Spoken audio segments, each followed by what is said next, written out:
Hi friends, welcome to study guide.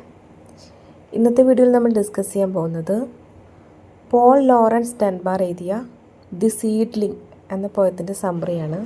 Paul Lawrence ഡൻബാർ ഒരു American കവിയും നോവലിസ്റ്റും ചെറുകഥാകൃത്തുമായിരുന്നു. American ആഭ്യന്തര യുദ്ധത്തിന് മുമ്പ് അദ്ദേഹം കെൻഡക്കിയിൽ അടിമയായിരുന്നു. അദ്ദേഹത്തിൻ്റെ ആദ്യ കവിതയായിരുന്നു അവർ മാർട്ടിഡ് സോൾജിയേഴ്സ്. അത് അദ്ദേഹം എഴുതിയത് അദ്ദേഹത്തിന് 16 വയസ്സുള്ളപ്പോഴാണ്. അന്താരാഷ്ട്ര പ്രശസ്തി നേടിയ ആഫ്രിക്കൻ അമേരിക്കൻ എഴുത്തുകാരിൽ ഒരാളായി ഡൻബാർ മാറി. അദ്ദേഹം റൈറ്റ് സഹോദരന്മാരോടൊപ്പം അവരുടെ പ്രസിദ്ധീകരണമായ ദി ടാട്ട്ലർ എന്ന പ്രസിദ്ധീകരണത്തിൽ അദ്ദേഹം പ്രവർത്തിച്ചു. അദ്ദേഹത്തിൻ്റെ ആദ്യ കവിതാ സമാഹാരമായ ഓക്ക് ആൻഡ് ഐവി 1893 പ്രസിദ്ധീകരിച്ചു. അദ്ദേഹം നിരവധി കവിതാ സമാഹാരങ്ങളും ചെറുകഥകളും 4 നോവലുകളും ഒരു നാടകവും എഴുതി പ്രസിദ്ധീകരിച്ചിട്ടുണ്ട്. പോൾ ലോറൻസ് ഡൻബാറിൻ്റെ ദി സീഡ്ലിംഗ് എന്ന കവിത ഒരു ചെറിയ വിത്ത് മനോഹരമായ പുഷ്പമായി മാറുന്നതിൻ്റെ കഥയാണ് പറയുന്നത്. സീഡ്ലിംഗ് എന്ന് വെച്ചിട്ടുണ്ടെങ്കിൽ തൈ എന്നാണ് അർത്ഥം. എന്ന് വെച്ചിട്ടുണ്ടെങ്കിൽ ഒരു വിത്തിൽ നിന്നും മുളച്ചു വരുന്ന ചെറിയ ചെടി, അതിനെയാണ് സീഡ്ലിംഗ് എന്നുകൊണ്ട് ഉദ്ദേശിക്കുന്നത്. ഈ കവിതയിൽ കവി മനുഷ്യ പരിശ്രമത്തിൻ്റെയും പ്രതീക്ഷയുടെയും വളർച്ചയുടെയും പ്രതീകമായിട്ടാണ് തൈനെ ഉപയോഗിക്കുന്നത്.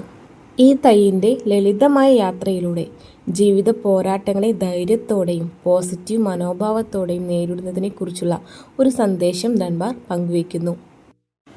ഇന്ന് നമുക്ക് കവിതയുടെ സമ്മറിയിലേക്ക് കടക്കാം. First answer. As A quite little seedling lay within its darksome bed. To itself it fell a talking, and this is what it said. First answer പറയുന്നത് ഒരു ചെറിയ തൈ ഇരുണ്ട മണ്ണിനടിയിലെ കിടക്കയിൽ കിടക്കുന്നു എന്നാണ് പറയുന്നത്. ലേ വിത്തിൻ ഇറ്റ്സ് ഡാർക്സം ബെഡ്, ഇരുണ്ട മണ്ണിനടിയിലെ കിടക്കയിൽ കിടക്കുന്നു. ഇരുണ്ട മണ്ണിനടിയിലെ കിടക്കയിൽ എന്നതുകൊണ്ട് ഉദ്ദേശിക്കുന്നത് ആ തൈ കിടക്കുന്നത് സൂര്യപ്രകാശത്തിൽ നിന്നും അല്ലെങ്കിൽ വെളിച്ചത്തിൽ നിന്നും അകലെയാണ്. അതുകൊണ്ടാണ് അങ്ങനെ പറയുന്നത്. ഇങ്ങനെ കിടക്കുമ്പോൾ ആ തൈ സ്വയം ചിന്തിക്കുകയും സ്വയം സംസാരിക്കുന്നത് പോലെ തോന്നുകയും ചെയ്യുന്നു എന്നാണ്. ഇവിടെ തൈയിന് മനുഷ്യരുടെ ഗുണങ്ങൾ നൽകിയിട്ടുണ്ട്. അതിന് നമ്മൾ പേഴ്സോണിഫിക്കേഷൻ എന്നാണ് പറയുക. ഇവിടെ ആ ഇരുണ്ട മണ്ണിനടിയിൽ കിടക്കയിൽ ആ തൈ കിടക്കുമ്പോൾ സ്വയം സംസാരിക്കുകയും ചിന്തിക്കാനും തുടങ്ങുകയാണ്. ഈ സ്റ്റാൻസയിൽ ആ ഒരു ചെറിയ തൈയിൻ്റെ ജീവിതയാത്രയ്ക്കുള്ള മുമ്പോട്ടുള്ള യാത്രയ്ക്കുള്ള തയ്യാറെടുപ്പാണ് കാണിക്കുന്നത്. Second stanza. I am not so very robust, but I will do the best I can. And the seedling from that moment its work of life began. Second സ്റ്റാൻസയിൽ ആ തൈ സമ്മതിക്കുകയാണ്, ഞാൻ വളരെ ശക്തിയുള്ളതല്ല, അതായത് ഞാൻ ചെറുതും ബലഹീനവുമാണെന്ന് ആ തൈ മനസ്സിലാക്കുകയാണ്. അതുകൊണ്ടാണ് തൈ അവിടെ പറയുന്നത് I am not so very robust, ഞാൻ അത്ര ശക്തിയുള്ളതൊന്നുമല്ല, എന്നിരുന്നാലും എന്നെക്കൊണ്ട് കഴിയുന്നത്ര ഞാൻ ശ്രമിക്കും. But I will do the best I can. ഇവിടെ ആ തൈനറിയാം താൻ അത്ര ശക്തിയുള്ളതൊന്നുമല്ല, താൻ അത്ര സ്ട്രോങ് അല്ല, പക്ഷെ തന്നെക്കൊണ്ടാവുന്നതത്രേ താൻ ശ്രമിക്കുമെന്ന് പറയാണ്.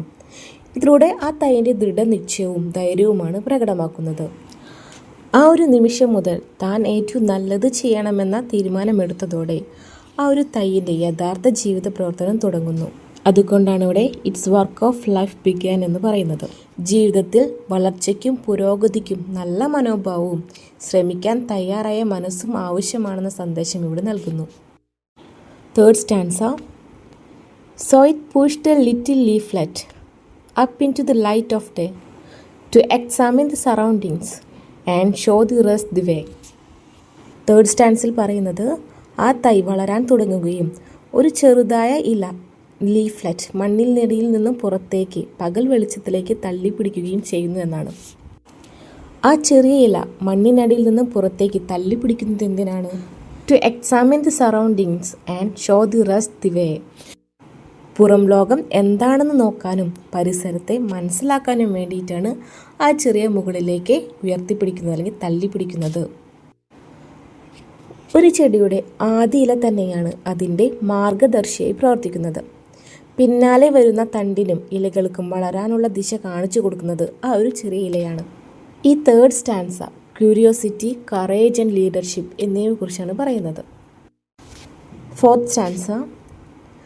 The leaflet like the prospect, so it called its brother stem. Then 2 other leaflet heard it and quickly followed them. ഈ സ്റ്റാൻസിൽ പറയുന്നത് ആദ്യ ഇല, ദി ഫസ്റ്റ് ലീഫ്ലെറ്റ്, പുറത്തുള്ള ലോകം കണ്ടപ്പോൾ അതിനത് ഇഷ്ടമായി. അതായത് അതിനെ ആ പുറത്തുള്ള വെളിച്ചവും വായുവും തുറന്ന ലോകവും അതിനെ ആകർഷിച്ചു.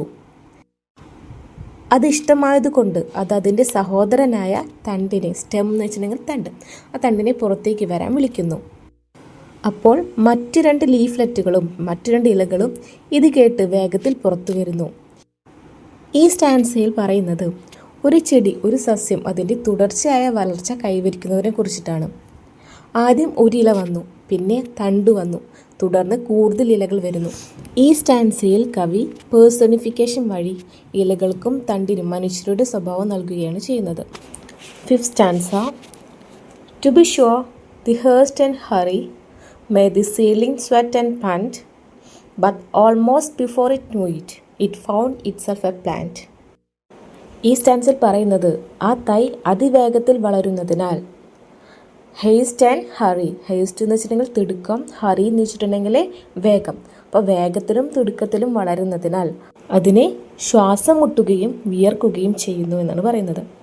എന്നിരുന്നാലും ആ തൈയിന് അത് മനസ്സിലാവുന്നതിന് മുമ്പ് തന്നെ അതൊരു ചെറിയ ചെടിയായി മാറിയിരിക്കുന്നു. It found it self A plant, plant എന്ന് വെച്ചിട്ടുണ്ടെങ്കിൽ ചെടി, ഒരു ചെറിയ ചെടിയായി മാറിയിരിക്കുന്നു എന്നാണ് പറയുന്നത്. ഈ സ്റ്റാൻസിൽ പറയുന്നത് വളർച്ച ബുദ്ധിമുട്ടുള്ളതായിരിക്കാം, പക്ഷേ പ്രയത്നവും സ്ഥിരതയും വലിയ മാറ്റങ്ങളിലേക്ക് നയിക്കുമെന്നാണ് ഇവിടെ സൂചിപ്പിക്കുന്നത്. 6th stanza. The sunshine poured upon it, and the clouds they gave a shower, and the little plant kept growing till it found itself a flower.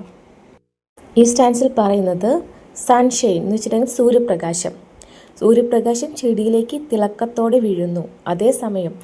അതേസമയം മേഘങ്ങൾ, ക്ലൗഡ്സ്, അതിനാവശ്യമായ മഴ നൽകുന്നു. സൂര്യനും മഴയും ചേർന്ന് ചെടിക്ക് വളരാൻ ആവശ്യമായ പോഷകവും ശക്തിയും നൽകുന്നു. ഇങ്ങനെ പ്രകൃതിയുടെ സഹായത്തോടെ ആ ഒരു ചെറിയ ചെടി തുടർച്ചയായി വളരുന്നു.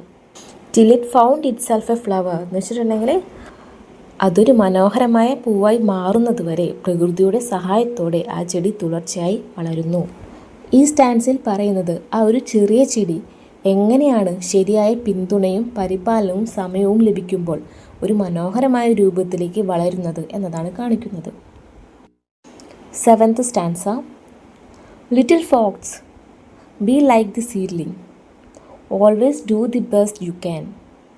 Every child must share life's labor, just as well as every man. ഈ സ്റ്റാൻസയിൽ കവി നേരിട്ട് കുട്ടികളോടാണ് അല്ലെങ്കിൽ ചെറിയവരോടാണ് സംസാരിക്കുന്നത്. അതുകൊണ്ടാണ് പോയറ്റിയുടെ ലിറ്റിൽ ഫോക്സ് എന്ന് ഉപയോഗിച്ചിരിക്കുന്നത്. ഇവിടെ കവി കുട്ടികളെ ഉപദേശിക്കുകയാണ് തൈ പോലെ ഇരിക്കാൻ, അല്ലെങ്കിൽ എപ്പോഴും കഴിയുന്നത്ര മികച്ചത് ചെയ്യാൻ. ജീവിതത്തിലെ പ്രയത്നവും ഉത്തരവാദിത്തങ്ങളും മുതിർന്നവർക്ക് മാത്രമല്ല, ഓരോ കുട്ടിയും അതിൻ്റെ ഒരു ഭാഗം ഏറ്റെടുത്ത് പ്രവർത്തിക്കണം എന്നാണ് കവി പറയുന്നത്. ഈ സ്റ്റാൻസിൽ കവി കഠിനാധ്വാനം, ദൃഢനിശ്ചയം, ഉത്തരവാദിത്തം എന്നിവയുടെ പ്രാധാന്യത്തെക്കുറിച്ച് കുട്ടികൾക്ക് പറഞ്ഞു കൊടുക്കുകയാണ് ചെയ്യുന്നത്. Last stanza. And the sun and the showers will help you through the lonesome struggling hours till you rise to light and beauty, virtues fair unfading flowers. ഈ അവസാനത്തെ സ്റ്റാൻസയിലും കവി കുട്ടികളെ തുടർന്നും ഉപദേശിക്കുക തന്നെയാണ് ചെയ്യുന്നത്. സൂര്യപ്രകാശവും മഴയും ചെടിയെ വളർത്തുന്നത് പോലെ കഠിനവും ഏകാന്തവുമായ സമയങ്ങളിൽ കുട്ടികൾക്കും സഹായവും മാർഗനിർദ്ദേശവും ലഭിക്കുമെന്നാണ് പറയുന്നത്. ഈ പ്രയാസങ്ങളാണ് കുട്ടികളിൽ നല്ല ഗുണങ്ങളെ വളർത്തുന്നത് എന്നാണ് കവി പറയുന്നത്. ഒടുവിൽ അവർ ഗുണങ്ങളുടെ മനോഹരവും ഒരിക്കലും കെടാതെ നിൽക്കുന്ന പൂക്കളായി വിരിയുകയും ചെയ്യുമെന്നാണ് പറയുന്നത്.